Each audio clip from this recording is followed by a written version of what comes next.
Hello, नमस्कार दोस्तों। आज के इस वीडियो में हम एसएससी सीएचएसएल 17 मार्च 2023 के शिफ्ट फर्स्ट के मैथ्स के प्रश्न सोल्व करेंगे और ये आज हमारा प्रैक्टिस सेट 25 है। ठीक है। और देखिए, इसके अलावा जो पीडीएफ की डिमांड करें, भाई पीडीएफ अपलोड होंगे लेकिन उसमें थोड़ा सा टाइम लगेगा, क्योंकि ये जो एक एक पीडीएफ अपलोड करने में जो है मेरा काफ़ी ज़्यादा टाइम वेस्ट हो जाता है। कभी बार बार में जो है टेलीग्राम ओपन करो, कभी कौन सा ही ऐप ओपन करो, उनको कॉम्प्रेस करो, अलग अलग से इनको एक एक करके कॉम्प्रेस करते हैं, तो यहाँ पर जो है अपलोडिंग तक जो है काफ़ी ज़्यादा टाइम लगता है। ठीक है। और ये सारी की सारी पीडीएफ जो है एक साथ कंप्रेस करके जो है अपलोड करना जो है काफ़ी ज़्यादा आसान काम रहता है, तो जो एक साथ इनको अपलोड कर दिया जाएगा। ठीक है। तो थोड़ा सा पेशेंस आप बनाए रखिए। बाकी देखिए, पिछले जो 16 शिफ्ट की जो पीडीएफ हो चुकी थी वो मैंने आपको जो है विदाउट कॉम्प्रेस अपलोड कर दी थी, तो उनकी फाइल जो है वो लार्ज साइज़ में थी। ठीक है। तो थोड़ा सा टाइम कम होने की वजह से जो है वो 16 पीडीएफ जो है मैंने डायरेक्ट अपलोड कर दी थी, तो उसके लिए मैं क्षमा चाहूँगा। ठीक है। उनको कंप्रेस मैंने नहीं किया था, लेकिन अब जो आगे की जितनी भी ये शिफ्ट होंगी उनको कंप्रेस करके जो है कम साइज़ की फाइल में जो है अपलोड कर दी जाएगी। ठीक है। तो चलिए बिना देर के शुरू करते हैं क्वेश्चन नंबर फर्स्ट से। अब इसमें देखिए, आपको ये दे रखा है और यहाँ पर जो है A square plus B square plus C square का मान कैलकुलेट करना है। अगर देखिए फॉर्मूला आपको याद है तब तो कोई प्रॉब्लम ही नहीं है। 0 का स्क्वायर किया और इसमें से माइनस कर देंगे ये 11 का, आप यहाँ पर ये आप यहाँ पर जो है इसमें से आप कर देंगे, ये जो है प्लस हो जाएगा। ठीक है। 2 गुणा 11 हो जाएगा और ये आपके पास यहाँ पर 22 आपके प्रश्न का सही आंसर हो जाएगा। बट ये होगा कैसे, ये आपको यहाँ पर फॉर्मूला पता होना चाहिए। A plus B plus C का होल स्क्वायर इक्वल टू क्या होता है, A square plus B square plus का सी स्क्वायर, और ये आपके पास यहाँ पर प्लस में होता है 2 इंटू में ए बी प्लस का बी सी और प्लस बी सी प्लस का सी ए। ये आपके पास फॉर्मूला होता है। अब देखिए, इसमें अगर आप वैल्यू पुट करेंगे, भाई आप यहाँ पर जो है 0 रखेंगे तो 0 का आपके पास यहाँ पर स्क्वायर बनेगा, जो कि मैंने यहाँ पर डायरेक्ट लिखा है। और यहाँ पर देखिए, आप -11 रखेंगे तो आपके पास माइनस का 22 बनेगा यहाँ पर, और ये इधर आएगा तो माइनस का 11 इंटू में 2, इधर प्लस का 12 बटे 11 इंटू में 2 हो जाएगा, यानी कि 22 हो जाएगा। और ये 22 आपके प्रश्न का सही आंसर हो जाएगा। कैलकुलेशन आपके इतनी सी थी, ये फॉर्मूला आप एग्जाम में नहीं लिखते। ठीक है। तो दिमाग में कैलकुलेशन आपको करनी थी। नेक्स्ट देखिए, अब इसमें देखिए आपको दे रखा है, इसमें पी क्यूब प्लस 1/p³ का मान कैलकुलेट करना। अगर देखिए फॉर्मूले आपको याद हैं तो यहाँ पर इसमें भी टाइम नहीं लगेगा। भाई आप यहाँ पर जो है p + 1/p पर जाएंगे तो क्या करेंगे, p + 1/p पर जाएंगे तो ये अंडर रूट के अंदर जो है ये 14 जो दे रखा है इसमें +2 कर देंगे, यानी कि आपके पास 16 का वर्गमूल 4 आ जाएगा। तो इसका मान आप कैलकुलेट कर सकते हैं। 4 का क्यूब कर देंगे, -3 गुणा 4, यानी कि 64 में से आप यहाँ पर 12 माइनस का करेंगे तो 52 आपके प्रश्न का सही आंसर आ जाएगा। नेक्स्ट देखिए, एक परीक्षा में 3 छात्रों द्वारा जो है प्राप्त औसत अंक 55 थे। जब 2 और छात्र ए और बी जो है उसमें जुड़े तो नए औसत अंकों में जो है 5 की कमी हुई। यदि बी ए से जो है 15 अंक अधिक प्राप्त करता है तो ए द्वारा जो है प्राप्त किए गए अंक कितने थे। अब देखिए, अगर ये ए और बी इनके साथ जुड़ते हैं, यानी कि इन 3 छात्रों के साथ जुड़ते हैं, तो औसत अंक 55 ही रहेगा। यदि ये दोनों जो है अपने साथ 55 और ये 55 लेकर आते हैं, यानी कि यहाँ पर टोटल अगर ये 110 लेकर आते हैं तो एवरेज आपका 55 ही रहेगा। बट यहाँ पर देखिए एवरेज कम हो रहा है, 5 यूनिट से कम हो रहा है, यानी कि यहाँ पर 5 की कमी हुई कितने पर, यानी कि आपके पास यहाँ पर देखिए 3 तो पहले थे छात्र, 2 ये छात्र और आ गए, यानी कि टोटल कितने हो गए 5, यानी कि 5 गुणे 5 इसमें से माइनस करा देंगे तो ये आपके पास 110 में से अगर 25 माइनस किया तो ये आपके पास कितना बचेगा, 85 बच जाएगा। अब 85 आपके पास a + b की वैल्यू आई, बट यहाँ पर प्रश्न में आपसे ये बोला गया था कि b के जो है a से 15 अंक अधिक हैं, यानी कि b - a करें तो ये आपके पास यहाँ पर बराबर डिफरेंस 15 का आना चाहिए। तो यहाँ पर आपके पास ये 2 इक्वेशन आ चुके हैं, a + b का मान आ चुका है और b - a का मान आ चुका है। जब आप b बराबर कैलकुलेट करेंगे तो 85 प्लस का कर देंगे 15, यानी कि आपके पास 100 बनेगा और बट्टे 2 करेंगे तो ये 50 आपके पास बी के अंक आ जाएंगे। बट यहाँ पर आपसे ये ए का पूछा गया था, यानी कि यहाँ पर ए का कैलकुलेट करेंगे तो दोनों का डिफरेंस करेंगे, यानी कि 85 में से 15 घटाएंगे तो ये 70 बचेगा, बट्टे 2 करेंगे तो 35 आपके प्रश्न का सही आंसर आ जाएगा। ठीक है। अगर बी का पूछता तो यहाँ पर प्लस करके बट्टे 2 कर देते, यानी कि 50 आपके पास आंसर आ जाता। बट यहाँ पर ए का पूछा गया तो ए का आपको यहाँ पर कैलकुलेट करेंगे। ठीक है। नेक्स्ट देखिए, अब इसमें देखिए निम्नलिखित आलेख में 5 क्रमागत वर्षों में चावल के उत्पादन को आलेखित किया गया है। किस वर्ष जो है चावल का उत्पादन अधिकतम था।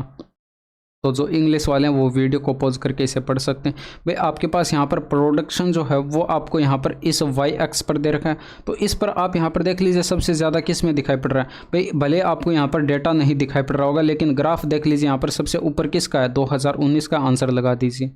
और वैसे भी यहाँ पर देखेंगे तो ये आपके पास जो है लगभग ये 4000 लिखा हुआ है शायद, ठीक है, ये 4000 लिखा हुआ है और ये सबसे ज़्यादा है। नेक्स्ट देखिए, इसमें देखिए यदि एक त्रिभुज की ऊंचाई 8 सेंटीमीटर हाइट दे रखी है और इसका संगत आधार आपको 12 सेंटीमीटर दे रखा है, तो त्रिभुज का क्षेत्रफल बताना 1/2 आधार इंटू में ऊंचाई कर दीजिए, यानी कि 12 इंटू में 8 करेंगे तो ये आपके पास 12 4 48 आपके प्रश्न का सही आंसर आ जाएगा सेंटीमीटर स्क्वायर में, ठीक है।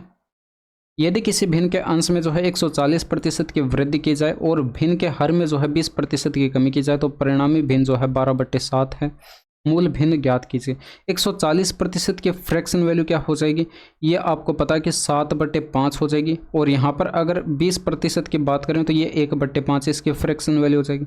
अगर मान लीजिए हम वो भिन्न जो है x/y मान लेते हैं, तो देखिए इसमें x में जो है यहाँ पर 140% की वृद्धि यानी कि 5 पर 7 की वृद्धि की गई, तो यानी कि आपके पास यहाँ पर 12/5 इसका कैलकुलेट कर लेंगे, यानी कि न्यूमरेटर का आप यहाँ पर कैलकुलेट कर लेंगे। और डिनोमिनेटर में जो है यहाँ पर 20% की कमी यानी कि 5 पर 1 की कमी की गई, तो इसका आप 4/5 कैलकुलेट कर लेंगे।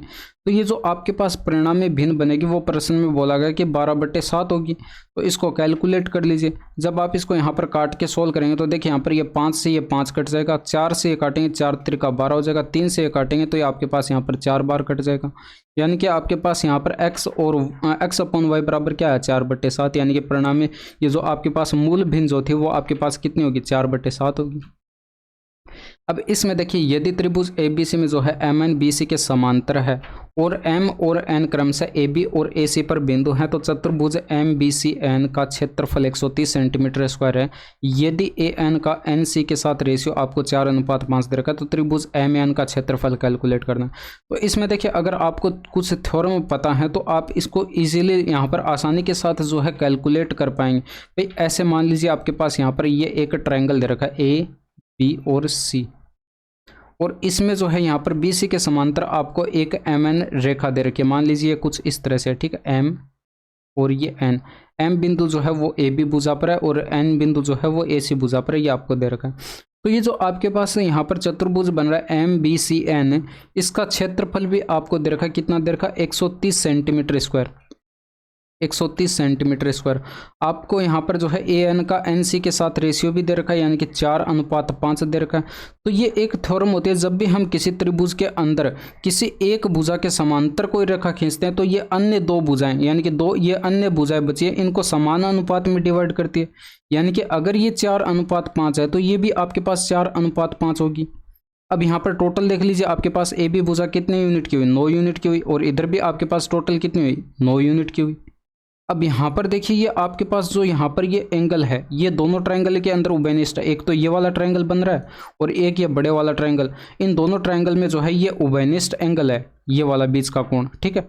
इसके अलावा यहाँ पर इसको अंतर्गत करने वाली ये जो भुजाएं हैं AB और यहाँ पर ये आपके पास AC, इसमें देखिए इन संगत भुजाओं का अनुपात इसका इसके साथ और इसका जो है यहाँ पर AN का जो है AC के साथ, ये अनुपात जो है ये भी आपस में बराबर है। तो हम कह सकते हैं कि SAS समरूपता कसौटी से, SAS सिमिलरिटी क्राइटेरियन से ये जो दो ट्रायंगल बन रहे, एक तो ये वाला ट्रायंगल और एक ये पूरा ट्रायंगल, ये दोनों ट्रायंगल क्या हैं, समरूप है।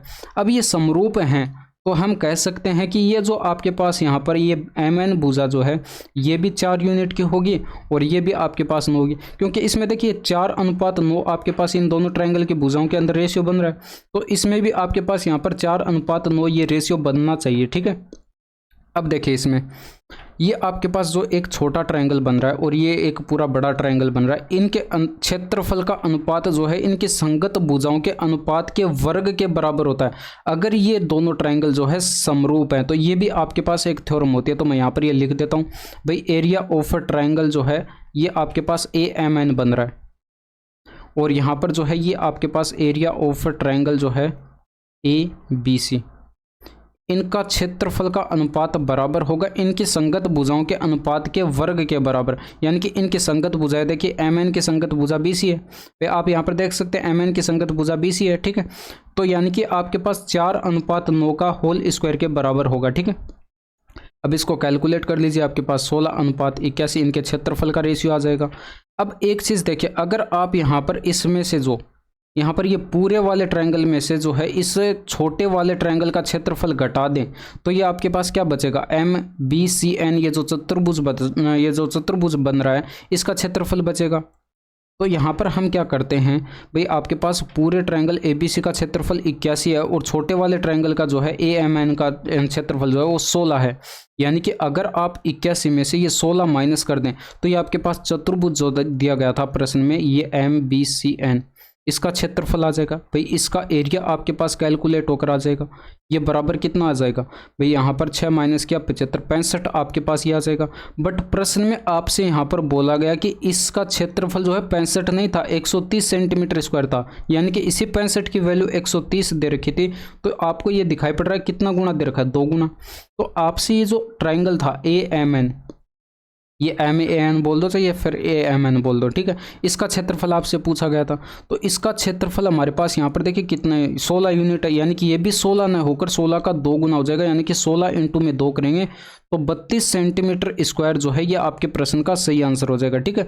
तो ये कुछ थ्योरम होते हैं, अगर ये आपको पता होते हैं कंसेप्ट वगैरह वगैरह तो यहाँ पर ज़्यादा टाइम आपको इसमें प्रश्न में नहीं लगता, बाकी इसको थोड़ा सा कॉम्प्लिकेटेड बोल सकते हैं, ठीक है। नेक्स्ट देखिए, इसमें देखिए ट्रायंगल XYZ का अंत केंद्र ये आपको दे रखा I है, यदि YIZ बराबर 115 डिग्री है तो यहाँ पर एंगल जो है YXZ का मान क्या है, ये भी आसान सा प्रश्न है। ये मान लीजिए आपके पास यहाँ पर कोई ट्रायंगल दे रखा है, ठीक है, और यहाँ पर जो है X Y और ये Z, अब इसका अंत केंद्र आपको दे रखा है, यानी कि इन सेंटर आपको यहाँ पर दे रखा है I है, और अगर हम ये मिला दें YIZ को तो ये जो वाला आपके पास यहाँ पर एंगल बनेगा, ये यहाँ पर जो है कुछ इस तरह से ये जो एंगल बनेगा ये आपको प्रश्न में कितना दिया गया था, 115 डिग्री दिया गया। और ये कैलकुलेट कैसे करते हैं, इन सेंटर पर बना कोण, यहाँ पर अगर ये थीटा दे रखा हो तो ये वाला कोण आपके पास क्या होता है, 90 डिग्री प्लस का थीटा बटे 2 होता है।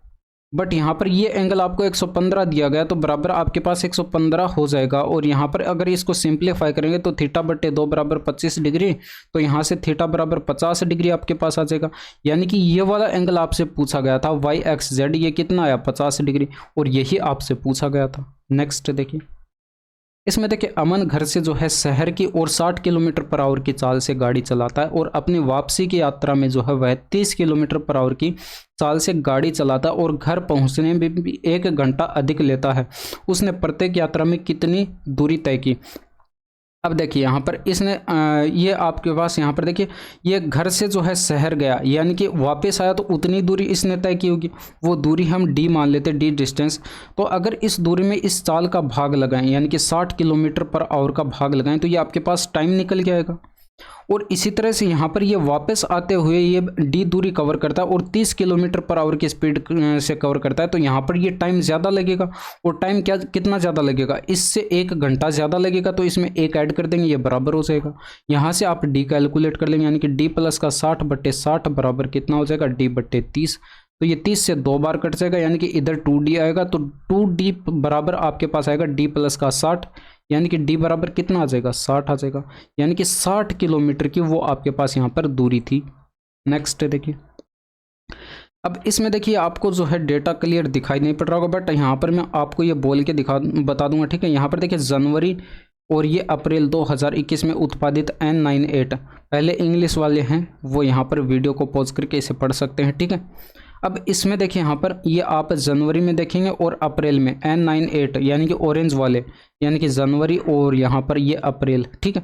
तो इसमें ऑरेंज वाला यहाँ पर देखेंगे तो ये 6.2 लिखा हुआ है, और यहाँ पर अगर देखेंगे तो आपके पास ऑरेंज वाला 6.8 लिखा हुआ है।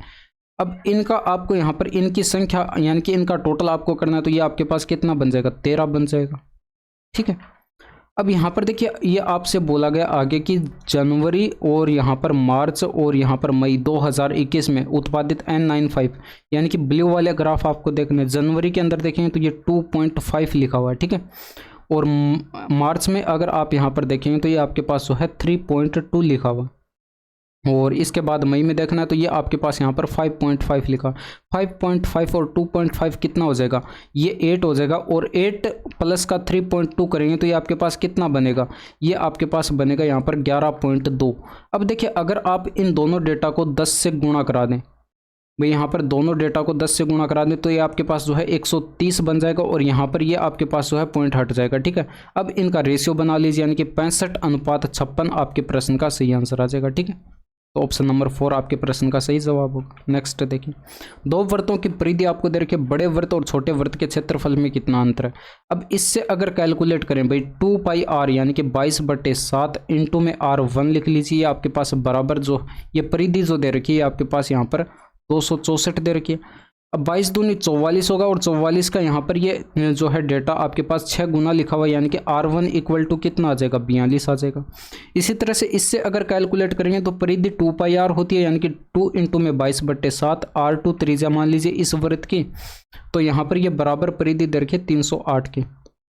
22 दूनी 44 हो जाएगा, और 44 का 7 गुना 308 होता है, यानी कि r2 इक्वल टू कितना आ जाएगा, 49 आ जाएगा। अब देखिए यहाँ पर इनके क्षेत्रफल का अंतर आपको कैलकुलेट करके बताना था, यानी कि पाई इंटू में आपके पास यहाँ पर r2 का स्क्वायर और माइनस r1 का स्क्वायर, बड़ी वैल्यू में से आप यहाँ पर छोटी वैल्यू को माइनस करेंगे, ठीक है। अब देखिए पाई r2 का स्क्वायर यहाँ पर पाई r1 का स्क्वायर, ये दोनों वृत्तों का क्षेत्रफल होगा, माइनस करेंगे तो मैंने यहाँ पर पाई जो है डायरेक्ट कॉमन ले लिया, ये फॉर्मूला होता है। तो यहाँ पर पाई की वैल्यू 22/7 रखेंगे, और यहाँ पर r2 का स्क्वायर यानी कि 49 का स्क्वायर हो जाएगा, माइनस 42 का स्क्वायर हो जाएगा।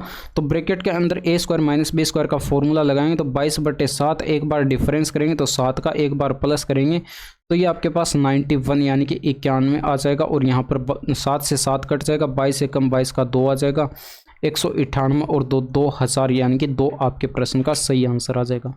इसको कैलकुलेट करिए। इसमें देखिए यहाँ पर सबसे पहले हम ऑफ को सोल्व करेंगे, 12 3 36 होगा, 36 में 2 का डिवाइड किया यानी कि 18 आपके पास आ जाएगा, ये माइनस में, ठीक है। इसमें देखिए 3 दूनी का 6 में 2 का डिवाइड करेंगे तो ये आपके पास कितना आ जाएगा, 3 आ जाएगा, और 15 और 3 आपका कितना हो जाएगा, 18 हो जाएगा। 18 में से माइनस करेंगे 18 यानी कि 0 आपके प्रश्न का सही आंसर होगा, ठीक है, क्योंकि यहाँ पर ये डेटा जो है माइनस में लिखा हुआ था। नेक्स्ट देखिए, अब इसमें देखिए ये अगर साइन स्क्वायर को इधर भेज दें तो ये आपके पास यहाँ पर साइन की पावर 4x बराबर क्या आ जाएगा, 1 माइनस का कोस साइन स्क्वायर x, 1 माइनस का साइन स्क्वायर x। अब इस 1 माइनस साइन स्क्वायर x को क्या लिख सकते हैं, कोस स्क्वायर x, यानी कि साइन की पावर 4x बराबर कितना है, कोस स्क्वायर x। अब दोनों साइड अगर साइन स्क्वायर x से आप डिवाइड कर दें तो ये आपके पास इधर साइन स्क्वायर x हो जाएगा, और यहाँ पर बराबर जो है ये आपके पास कोट स्क्वायर x बन जाएगा, यानी कि कोट स्क्वायर x बराबर कितना आया, साइन स्क्वायर x आया। अब एक चीज़ देखिए, अगर आप यहाँ पर कोस की पावर 4x जो है इसको इस तरह से लिख सकते हैं, ये सॉरी कोट है, तो कोट की पावर 4x को कोट स्क्वायर x की पावर 2 इस तरह से लिख सकते हैं, प्लस का कोट की पावर 2x इस तरह से। कोट स्क्वायर x की जगह आप यहाँ पर साइन स्क्वायर x रखेंगे तो साइन स्क्वायर x की पावर 2 करेंगे, यानी कि साइन की पावर 4x हो जाएगा, और यहाँ पर ये साइन स्क्वायर x हो जाएगा। और प्रश्न में इसकी वैल्यू हमें 1 दी गई थी, यानी कि बराबर 1 आपके प्रश्न का सही आंसर होगा। नेक्स्ट देखिए, यदि एक निश्चित संख्या का 45% दूसरी संख्या के 6/5 के बराबर है तो संख्याओं के बीच का अनुपात क्या है। अब देखिए अगर आप वो निश्चित संख्या x मान लें, इसका 45% इसकी फ्रैक्शन वैल्यू हो जाएगी 9/20। अब दूसरी संख्या अगर y मान ले, इसका 6/5 कैलकुलेट करेंगे तो ये आपस में बराबर दे रखें, तो यहाँ से अगर इसको सोल्व करेंगे ये 4 बार कट जाएगा, और ये 3 से काटेंगे तो ये 2 बार, और ये 3 से 3 बार कट जाएगा, ठीक है। तो ये 4 दूनी का 8/3 आ जाएगा, x अपॉन y बराबर 8/3, यानी कि x का y के साथ रेशियो कितना है, 8:3। इसमें देखिए 2 अंकों की सभी विषम संख्याओं का योग कितना है, तो 2 अंकों की विषम संख्या आपके पास यहाँ पर 11 से स्टार्ट होंगी, इसके बाद 13, इस तरह से ये सारी चलती जाएंगी और लास्ट आपके पास 2 अंकों की विषम संख्या 99 है। ठीक है, अब इनका योग कैलकुलेट करना है, तो यानी कि इनका डिफरेंस दो दो का सेम है, तो हम क्या करेंगे 11 प्लस का 99 करेंगे और इसको 2 से डिवाइड कर देंगे और इनटू में कर देंगे। आपके पास यहाँ पर टोटल कितने पद हैं, यानी कि टोटल n आपके पास यहाँ पर पदों की संख्या कितनी है वो आप कैसे कैलकुलेट करेंगे, अंतिम पद 99 में से माइनस कर देंगे प्रथम पद 11 और डिवाइड कर देंगे इनके गैप 2 से और प्लस का 1 कर देंगे। 88/2 किया 44 प्लस का 1 किया 45, आपके पास यहाँ पर पदों की संख्या आ जाएगी, यानी कि 45 से इसको गुणा कर देना, यानी कि आपके पास जो है 45 विषम संख्याओं का, यानी कि सम ऑफ 45 विषम संख्याओं का आपके पास यहाँ पर योग आ जाएगा, यानी कि आपके पास 110 बनेगा और डिवाइड करेंगे 2 से तो 55 इंटू में 45 बनेगा, 45 का 5 गुना होता है 225, हासिल आएगी 22, 225 और 22 कितना हो जाएगा 247। ऑप्शन नंबर 4 आपके प्रश्न का सही आंसर होगा। अब इसमें देखिए अगर आप इस 70 डिग्री को लिखें, 70 डिग्री को क्या लिखें 90 डिग्री का माइनस का यहाँ पर 20 डिग्री लिखें, तो ये 90 डिग्री पर 10 किस में, ये कोट किस में जाएगा 10 में जाएगा, यानी कि आपके पास यहाँ पर किस में कन्वर्ट हो जाएगा भाई, ये हो जाएगा 10 20 डिग्री में। बट यहाँ पर देखिए स्क्वायर था तो यहाँ पर भी स्क्वायर आ जाएगा, यानी कि आपके पास बन के क्या है 3/5 ब्रैकेट में सेक स्क्वायर 20 डिग्री माइनस का 10 स्क्वायर 20 डिग्री। तो यहाँ पर आपको पता है कि sec square theta minus 10 square theta क्या होता है 1, यानी कि 3/5 गुणा 1 करेंगे तो 3/5 आपके प्रश्न का सही आंसर हो जाएगा।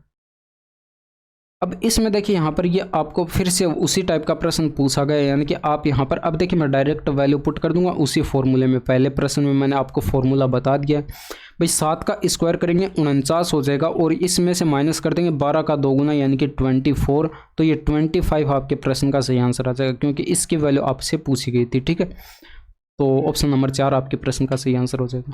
इसमें देखिए उस वृत्त का क्षेत्रफल ज्ञात कीजिए जिसकी परिधि जो है 22 सेंटीमीटर है। अब परिधि का फॉर्मूला फिर से 2πr होता है, यानी कि 2 इंटू में 22/7, r अगर उस वृत्त की त्रिज्या तो ये बराबर आपके पास परिधि 22 आ जाएगी। ठीक है, ये आपके पास कट जाएगा 1 आ जाएगा, r बराबर 7/2 आ जाएगा।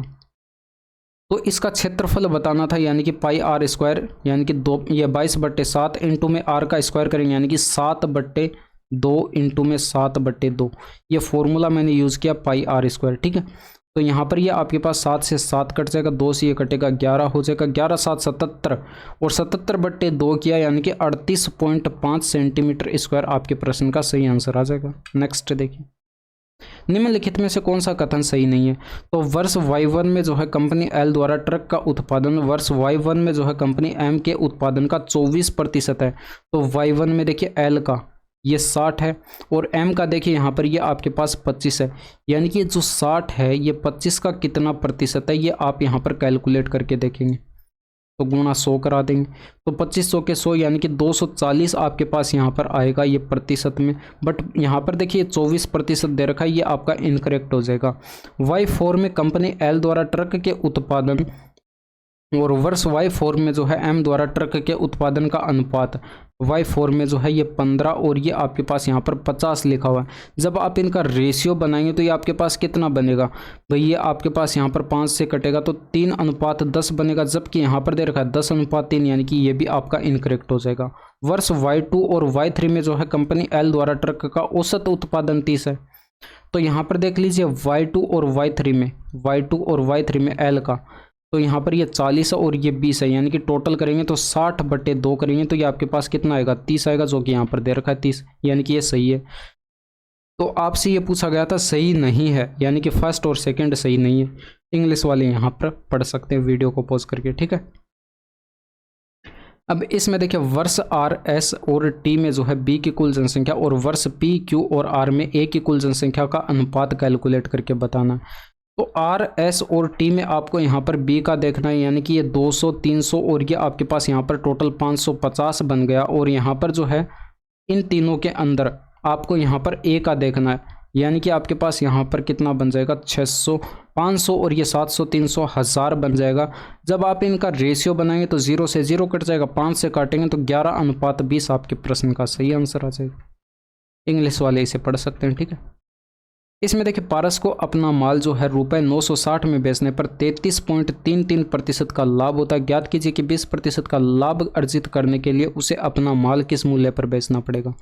इसको अगर हम यहाँ पर देखें 33 सही 1/3% ऐसे लिख सकते हैं। इसकी फ्रैक्शन वैल्यू क्या होती है यहाँ पर, ये 1/3 होती है, यानी कि 3 पर 1 का प्रॉफिट हुआ तो 3 की वस्तु 4 में बिकी होगी।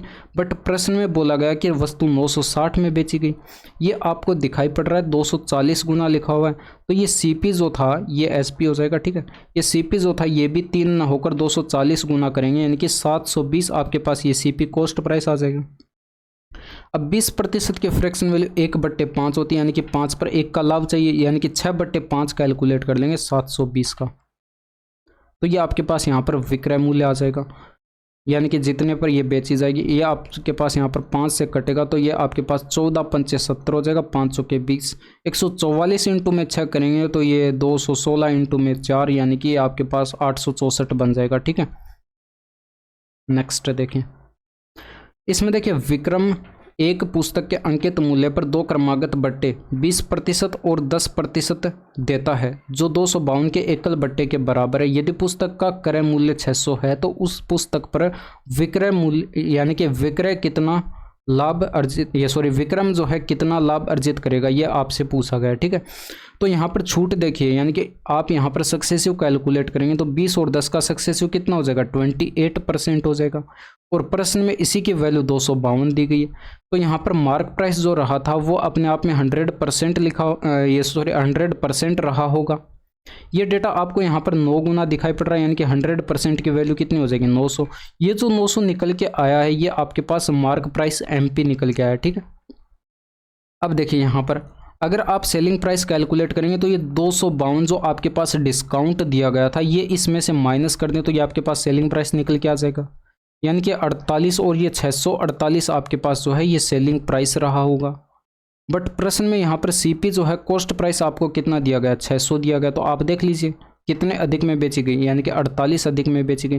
तो लाभ कितने का हो, 48 का हो। परसेंटेज में ये आपसे नहीं पूछा गया, रुपए में पूछा गया, तो 48 रुपये ही आपके प्रश्न का सही आंसर हो जाएगा। एक कोण के पूरक कोण का tan किस कोण के समान होता है, कॉम्प्लीमेंट्री एंगल आपको यहाँ पर दे रखा है, यानी कि आपके पास यहाँ पर पूरक कोण होते क्या हैं, जिन कोणों का योग 90 डिग्री हो। तो यहाँ पर देखिए अगर ये tan θ1 मैं लिखूं और यहाँ पर ये cot θ2 लिखूं, इनका मान आपस में समान है, यानी कि ये बराबर है आपस में, तो ये तभी पॉसिबल है जब यहाँ पर ये θ1 प्लस का θ2 बराबर क्या हो, 90 डिग्री हो। एक एग्जाम्पल के थ्रू हम इसको समझ लेते हैं, जैसे कि tan 30 डिग्री मैंने यहाँ पर लिखा, ठीक है, और यहाँ पर लिखा मैंने cot 60 डिग्री। अगर यहाँ पर देखिए ये आपस में बराबर है, क्योंकि यहाँ पर ये आपस में बराबर होंगे, यहाँ पर देखिए इनकी वैल्यू आपके पास कितनी होगी, 1/√3 दोनों की, ठीक है। ये क्यों हुआ, क्योंकि यहाँ पर ये 30 डिग्री और ये 60 डिग्री जो है आपस में क्या है, पूरक कोण है, क्योंकि इनका सम जो है बराबर क्या हो रहा है, 90 डिग्री। तो इस तरह से आप इसको समझ सकते हैं, ये आपको डायरेक्ट ध्यान रखना था। तो यहाँ पर जो है ये tan जो है ये कोट के बराबर होता है अगर ये आपके पास यहाँ पर इन दोनों के एंगल जो है पूरक कोण है तब, ठीक है। नेक्स्ट देखिए, ए अकेले किसी कार्य को 40 दिनों में पूरा कर सकता है, ए द्वारा इसी कार्य का 20% कितने दिनों में किया जा सकता है। आसान है भाई, ए की एफिशिएंसी कुछ भी आप मान लीजिए मैं यहाँ पर इसके 1 यूनिट मान लेता हूँ, ठीक है। आप कुछ भी मान सकते हैं, एक्स वाई अगर वगैरह, ठीक है। अब यहाँ पर टोटल वर्क अगर कैलकुलेट करें तो यहाँ पर देखिए ए जो है 1 यूनिट की एफिशिएंसी से 80 दिन में काम कंप्लीट कर सकता है, तो 80 यूनिट का टोटल काम हुआ, 40 दिन दे रखा है, तो 1 यूनिट के एफिशिएंसी से जो है ये 40 दिन में काम कंप्लीट कर सकता है, तो 40 यूनिट का आपके पास ये टोटल काम हुआ। बट प्रश्न में आपसे बोला गया कि इसका 20% यानी कि 1/5, यानी कि इसका 1/5 कितना हो जाएगा, 8 यूनिट का काम हो जाएगा, और ये जो है ए द्वारा किया जाएगा। तो ए की एफिशिएंसी 1 मानी थी, तो 1 का आप इसमें डिवाइड करेंगे, आपके पास यहाँ पर कितना हो जाएगा भैया, आपके पास यहाँ पर 8 दिन जो है ये आपके प्रश्न का सही आंसर आ जाएगा। नेक्स्ट देखिए, साधारण ब्याज की योजना में निवेश करने पर 3,000 की राशि जो है 6,000 हो जाती है यदि ब्याज का वार्षिक दर और वर्षों की संख्या जिसके लिए राशि का निवेश किया गया था समान है तो वार्षिक ब्याज दर कैलकुलेट करके बतानी। अब देखिए यहाँ पर वार्षिक ब्याज दर और यहाँ पर वर्षों की संख्या समान दे रखी है। आप क्या करिए, इन दोनों की संख्या जो है ये आप यहाँ पर दोनों की संख्या जो है बराबर क्या मान लीजिए, एक्स मान लीजिए। ठीक है, अगर रेट ऑफ इंटरेस्ट यानी कि वार्षिक दर की बात करें तो ये एक्स प्रतिशत हो जाएगी और समय की बात करें तो एक्स वर्ष हो जाएंगे। ठीक है, तो देखिए यहाँ पर ब्याज जो है यहाँ पर ये 3,000 का मिला होगा, एक्स वर्ष के दौरान जो है 3,000 का ब्याज मिला होगा। तो 3,000 की राशि थी, गुणा करेंगे रेट ऑफ इंटरेस्ट एक्स हमने मानी है, टाइम भी हमने एक्स माना है, डिवाइड करेंगे 100 से, PRT डिवाइडेड बाय 100 वाला मैंने फॉर्मूला यूज़ किया। तो ये बराबर जो है यहाँ पर देखिए 3,000 का ब्याज मिला यानी कि 3,000 के बराबर होना चाहिए। ये कट जाएगा यहाँ पर एक बार, तो एक्स स्क्वायर बराबर कितना आ जाएगा, 100 आ जाएगा। तो एक्स बराबर कितना आ जाएगा, 10 आ जाएगा। तो यही आपसे पूछा गया। अगर यहाँ पर देखिए रेट ऑफ इंटरेस्ट की बात करें तो 10% रेट ऑफ इंटरेस्ट हो जाएगी और यहाँ पर टाइम की अगर बात करें तो 10 वर्ष का आपके पास यहाँ पर टाइम हो जाएगा। ठीक है, तो ये थे आपके यहाँ पर पूरे 25 के 25 प्रश्न। और यहाँ तक की वीडियो कैसी लगी कमेंट करके ज़रूर बताइएगा। बाकी मिलते हैं आपसे नेक्स्ट वीडियो में। That's all for today. Thank you, धन्यवाद, बाय बाय, टेक केयर।